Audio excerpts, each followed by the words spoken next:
Hey, my name is Ray and you're watching Ray Books. Today's video is going to be the 11th installment in my currently checked out series. If you're new to my channel and have never seen any of my currently checked out videos before, essentially the purpose of this series is to raise awareness about the different types of resources that public libraries provide. I live in San Francisco, so the San Francisco Public Library is the library system that I utilize the most often. However, I also use other libraries throughout California. At the end of each video, I'll be giving you guys a price tally on how much money I save by utilizing the resources available to me through my local public library systems. Now, I'm gonna be real honest with you guys. I've been feeling incredibly unmotivated to do this series and to continue onward with this series during this pandemic. I truly miss physical library books. Ebooks have been great. They have been absolutely fascinating. It's been a really fun way to read. It's been an interesting way to read, and it's given me instant access to so many different types of books that I probably would not read or would have had to wait forever and a day to get from my local libraries in the physical format. However, y'all, I miss the sound of Mylar. I miss the sound of turning pages. I miss finding those weird receipts and to-do lists and other random things that people would use as bookmarks inside of library books. I miss physical library books so flippin' much. However, I do understand why libraries are closed during this time. And I completely and totally accept that libraries are closed during this time, and I am incredibly grateful for all the e-resources that are available to me. I just miss physical library books, and I'm tired of talking about ebooks. I'm tired of not being able to hold physical books and hold them up. I don't know. I'm missing the things, you guys, and it's been making me feel incredibly unmotivated to do this. But I am going to continue doing this. I just do want to say that there might be continuous spacing issues with me continuing to do this. I might not do it every week just because, I don't know, I miss physical books too much, and it kind of hurts in a weird way to not be here with a pile of physical books. I don't know, it's weird. I'm kind of a mess over this, as you could tell, but the show doesn't really have to go on because technically it's my show and I can cancel it whenever I want to, but I do want to continue on with this. So I will continue doing this series to the best of my ability. And you know what? Let's just get into it. Once again, everything that I've checked out is an ebook, and here we go.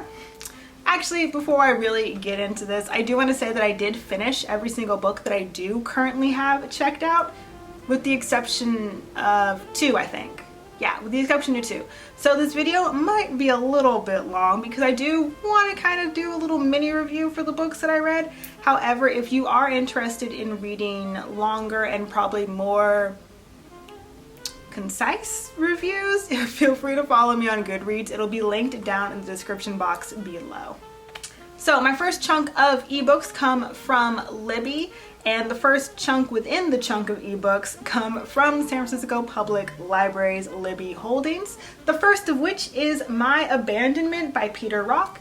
This is the book in which the movie Leave No Trace is based off of, and the book is also based off of a true story.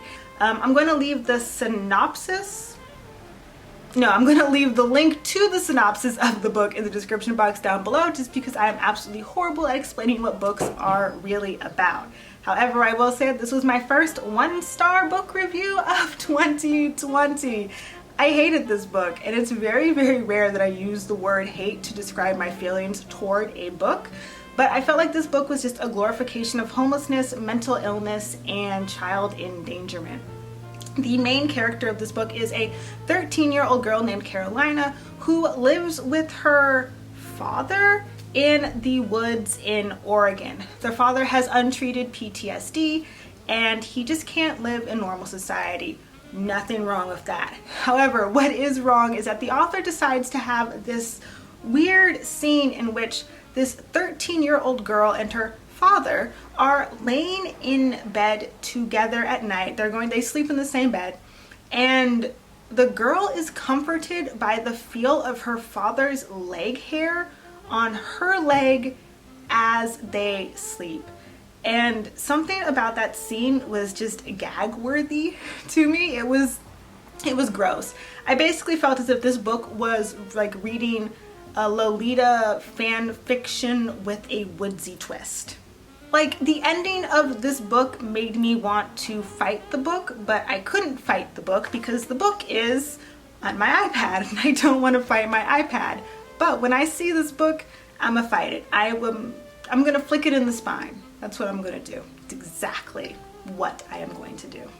The second book that I have checked out is The Girl in 6E by A.R. Torre. This was marketed as an erotic thriller, and I found it just by kind of scrolling hopelessly through Libby because I was very desperate for the feeling of browsing books. Anywho, I gave this one 3 out of 5 stars because it was a really interesting story. The story is basically following this girl who has locked herself away at home for 3 years because she believes that she is a killer. She obsesses about murdering people. She plans the perfect crimes. She wishes someone would come into her house and try to kill her so she could kill them. And it's a little bit strange. But the cool thing about this girl is that she makes all of her money through cam work. And the author does an incredibly well done job of researching what camming is, what it entails, and creating a very realistic looking and sounding scenario of how this girl came to be a cam girl and how she kept her success as a cam girl. So I really appreciated that aspect of this story. However, what I did not appreciate about this story is how unbelievable it is for this girl to be a murderer. She hasn't gone outside in 3 years. She is described as like deathly pale, and she lives in a dingy apartment. She hasn't seen anybody in 3 years, and she lives off TV dinners. Like, don't you think if you were trying to be a killer, or if you believed that you were a killer and that you were planning all of these mass murders, you might incorporate, I don't know, like a workout routine, healthy meals to keep yourself in like top physical killing shape? I don't know, it just seemed a little bit weird to me, but I did really love how short and quick moving and just how simple the story was. Like, it wasn't too long, it wasn't too short, it was like the perfect length. So I did like this, but I didn't love it. The third book that I have checked out, and one that I wish I had absolutely never ever checked out, is The Kissing Game by Marie Harte. The cover is a lie. The cover is just a pure deceptive flipping lie. I thought I was going to get a cute little biracial romance, and that is not at all what I got. Instead, I got a white person trying to write a biracial romance from the point of view of a black woman. And I'm not going to talk about how problematic that is in general, but what I will talk about is how annoying the main character was. Not the main character, the main love interest was. I ended up not finishing this book. I gave up at 23%. And that is because within that first 23% of this book, the main love interest, the white German dude named Axel, who is described as tall, dark, and handsome, and then also pale in the same kind of chunk of book, is ridiculous. He walks into this bar that the girl works at, and there are some racists and some white supremacists in the bar. He gets into a fist fight with them all to defend her honor. And then later on, him and homegirl are walking around this lake, and she's a hairdresser, and she's like, oh, can I just touch your hair so I can see what I would do to it when I cut it? And he lets her, and then he says something like, oh, don't you think I deserve like something for not asking to touch your hair? And at that point I was like, this book is stupid, and then I gave up. And yeah, I wish I had never checked it out. Yeah. The next thing that I have checked out comes from the Los Angeles Public Library and is still also on Libby, and it is Vivid by Beverly Jenkins, a black romance written by a black author. Thank goodness. Anywho, Beverly Jenkins is the absolute goat of romance writers, if you ask me, and I know you didn't, but I absolutely love her. I love her work. I think it's amazing and beautiful and stunning, and yes. Anywho, Vivid is a really, really, really beautiful love story about this black woman doctor in the late 1800s or mid 1800s, I want to say, and she is essentially going from San Francisco, heyo, to Grayson, Michigan. Is it called Grayson? Grayson Grove, Michigan, to be the doctor to this all-black community that lives there. But what happens is the mayor doesn't know that she's a woman, so he goes expecting to meet this man doctor, and it's a woman doctor, and I think you guys all know where this is gonna go. He wants her to go home and get the heck out of town because there's no way the town's gonna fall for a woman doctor being their doctor. However, she kind of starts to win them over and they start to fall in love, and it's a beautifully endearing, loving, and touching story.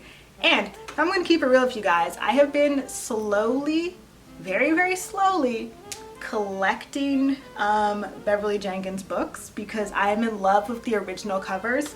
I know that this cover is not a beautiful, I mean, it's a beautiful cover. It is a beautiful cover in its own right. However, I'm collecting the covers of the first printing books, and I actually managed to find an affordable first printing of Vivid, and I'm super duper duper excited to get it. So that's a book thing that I've been doing lately. I've been buying books. There we go. That is how I buy books. If I love an author and I love a book that they wrote, I will buy it. I have a whole video on how I buy books somewhere on this channel. If I find it, I'll leave it linked. The next book that I've checked out, and also through the Los Angeles Public Library, is 3/5 by John Vercher. I think this was a nominee for the Edgar Award. You know, for someone who likes books and works at libraries, you would think I'd be more up on what awards are what, but alas, I am not, because I am not an award lover. I tend not to like books that win awards. Does that make sense? I don't know. It's too much pressure. I feel like I have to find some weird, deep symbolism about books that win awards and they don't have it. Then I feel stupid because I didn't understand how I won the award. Anywho, this was a nominee. And it was a really, really, really, really, really, really good book. It just was not the book for me. The book is about this white passing biracial dude named Bobby and his best friend Aaron, who has just gotten out of jail and is a fresh ass white supremacist. One day, Aaron involves Bobby in a hate crime, and Bobby's whole house of cards in protecting his biracial identity is thrown to the ground. Aaron doesn't know that Bobby is half black. Bobby does not want Aaron to know that he is half black. However, Bobby wants to figure out what he could do about Aaron's hate crime. And it's just, it's a hard read. And the reason why I gave this one 3 out of 5 stars is simply because it's not the story for me. I personally am incredibly tired of reading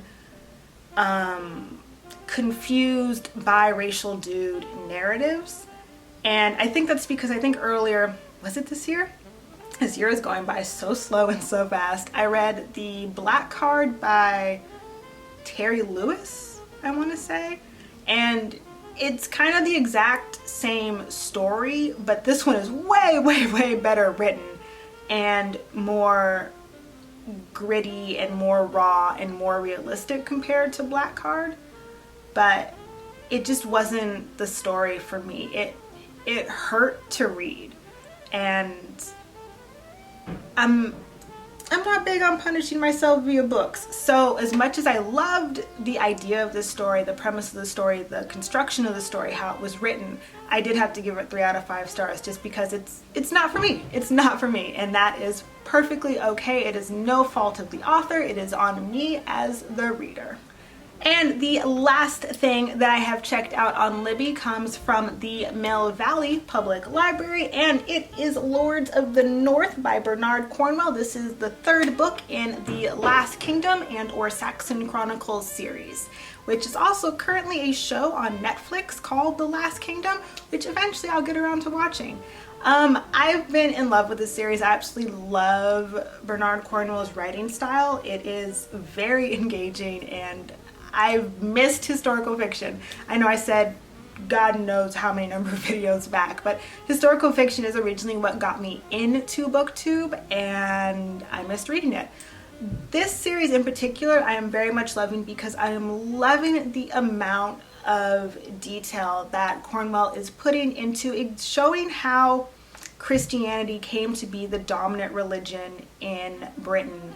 And it's just absolutely fascinating. Part of my undergraduate degree was in religious studies and medieval history, so this whole storyline going on in this book is absolutely fascinating. Basically, if you don't already know, the story is following Uhtred, who is a made-up fictional character who is a kind of sort of warrior for Alfred, who becomes the warrior king later on in history. It takes place in the late 9th century, and this book in particular does a really good job at showcasing how Christianity gained its first footholds and what those first footholds looked like during a time in which Britain was constantly being invaded through Viking raids by the Danish.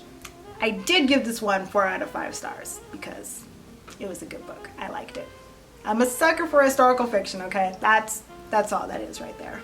And of course, it's not a currently checked out video without me having some Hoopla books, some comics going on. So the next 3 things all come from Hoopla and from the San Francisco Public Library's Hoopla holdings. The first thing that I have checked out through Hoopla is Excellence Volume 1, Kill the Past by Brandon Thomas, Carrie Randolph, and Emilio Lopez. This series is super interesting. Volume 1 collects issues 1 through 6, I believe, and I came across this one because Thistlinverse mentioned it in some comment at some point in time, and I decided to read the synopsis of it, saw the synopsis sounded really interesting, and bam, found it on Hoopla and promptly checked it out. So when you guys do tell me what books that you currently have checked out or that you're currently reading, I do go and read the synopses for each and every one, because that is one of the ways in which I find new books to read, is through you guys. So to everyone who has ever left a book that they've been reading or that they are reading or that they loved or what have you in the comments, I really greatly appreciate it, because I do love finding books this way. It's like getting book recommendations from friends, and who does not like getting a random book recommendation from a friend, just as long as they're not your fiance. If you have not seen me rating my fiance's graphic novel recommendations, I strongly suggest checking out that video, because it's probably one of my favorite things that I've ever filmed and or put up on this channel. Basically, back to Excellence though. Excellence is about this society in which Black people are magicians, and they wield magic to help make white people's lives easier.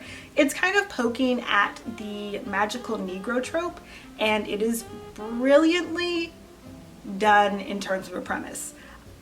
I gave this book 3 out of 5 stars because as much as I loved how quickly the world was established, the characters were established, and the magic system was established, the plot fell to shit after everything was established. I don't know what happened. I don't know what ball was looked at and just thrown to God knows where, but the plot got all mumble jumbled and weird. Basically, the main character, Spencer Dales, I hope his name is Spencer Dales, he wants to change the system. He does not want to follow in his father's footsteps of being a top magician, and he's just like, yo, we gotta dismantle the system. Sounds kind of familiar, right? And he sets out on this mission to do that, but the way how he's doing it and the way how it's written just makes it so completely and totally confusing that by the end of this volume, I was confused. I had to go back and reread certain things and then read the end again, and it still didn't make sense. So I don't know. I gave it 3 out of 5. I'm really hoping it kind of fixes itself in the second volume, or that there will be a second volume and more will be explained and it'll kind of revamp the way how the plot is progressing. But 3 out of 5 stars. The artwork is beautiful, absolutely beautiful, and the whole premise of the story is super, super, super dope. And the second graphic novel that I checked out via Hoopla is Abbott by Saladin, Ahmed, Sami Kavala, and Jason Wordy. I probably butchered everyone's names. Basically, the cover is super badass. I found this one by browsing through Hoopla's horror genre for graphic novels. Saw that cover and I was like, yo, I want to read that. It is set in the 1970s in Detroit and follows a investigative journalist, I believe, who is trying to uncover why all these grisly crimes are being hidden by police officers. At least it's what I think it's about. Is that what it's about? Yeah, it's hard-nosed, chain-smoking tabloid reporter Elena Abbott investigates a series of grisly crimes that the police have ignored. Crimes she knows to be the work of dark, occulent forces. Forces that took her husband from her and forces that she has sworn to destroy. So it sounded super duper dope. It is basically, it's not a volume 1, it collects issues 1 through 5 and that's the entire run of the series and I'm super duper excited to read it, but I have to finish what I am currently reading now. Bitter Root Volume 1, Family Business by... You would think I'd be like far more prepared at this junction of my booktubery. David F. Walker, Chuck Brown, and Sanford Green. That is who it is by. Basically, I don't know how I found this one. I think it might have been if you read Excellence, you'll like this one. And Hoopla does have like a little recommended bar on it, and I think that's how I found this one. It appears to be about, yeah, a family of monster hunters called the Sangari family. And they specialize in curing the souls of those infected by hate, which is actually racism in this book. And a horrible tragedy has claimed most of the family, leaving the surviving cousins divided by the desire to cure monsters and or to kill them, which sounded really fascinating. And I think I'm about 40 or so pages into it, and it's pretty good. There is a lot of potential for this to be a very long series. There are multiple stories going on and each story is really, really interesting, very, very engaging. And I am enjoying it. I'm just slowly working my way through it. I actually might put this one to the side because I do really want to start reading Abbott as soon as possible, because doing this video has made me realize how much I actually want to read that instead of Bitter Root right now. And that is it. That is everything that I have checked out. If you made it to this point in the video, you are a real one. I managed to save a grand total of $176.72 by ensuring that everything that I checked out in the past 3 weeks is from one of my many local public library systems. And as per usual, it's not a currently checked out video unless I ask you, what do you currently have checked out from your local public libraries? And if you don't have anything checked out, or if you just would prefer to answer this question instead, how has this pandemic affected your reading? Like, I already gave you guys a long, like 2-ish minute vent about how it's affected my reading. And maybe I'll do a more in-depth video about that at some point if that's something you'd be interested in. But I am curious to know, like, have you been reading more, reading less? Like, what has it done for your reading? I'm very curious, as I'm curious every week, which is why I ask these questions. Thank you all so much for watching. If you enjoyed watching this video, please give it a thumbs up. It does help me out with the YouTube algorithm. And if you ever want to hear me babble about books and or see me babble about books, please hit that subscribe button. It really does mean the world to me. I hope everyone is staying well, both mentally and physically, and reading absolutely amazing and awesome books. And I will see you in the next one. Bye!